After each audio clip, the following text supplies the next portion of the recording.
Hello বন্ধুরা, এইভাবে tandoori chicken ঘরোয়া পদ্ধতিতে বানিয়ে খেয়ে দেখবেন। তন্দুরি চিকেন বানাবো শর্টকাটে। 4 পিস লেগ পিস নিয়েছি আর ছুরি দিয়ে দেখুন কেটে কেটে কেটে কেটে রেখেছি। আর লেবু আর নুন আর আদা রসুন মেখে রেখেছি। 2 ঘন্টা হয়ে গেছে। দেবো 1 চামচ বেসন, 1.5 চামচ ধনে গুঁড়ো, 1/2 চামচ জিরে গুঁড়ো, 1 চিমটে গরম মশলা আর কাশ্মীরি লঙ্কার গুঁড়ো হাফ দেবো। 100 মতো টক দই ছেঁকে রেখেছি।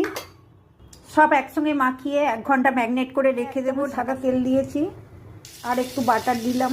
এবার চিকেনগুলো একটু সাজিয়ে দেবো। 10 সেকেন্ড হাই ফ্লেমে দিয়ে লো ফ্লেমে করে দেবো। উল্টে দিয়ে উপর দিয়ে একটু সাদা তেল আর বাটার ব্রাশ করে দিয়েছি। দেখুন বন্ধুরা, আমার তন্দুরি হয়ে গেছে। লেগ পিসের ঘরোয়াভাবে বানিয়েছি।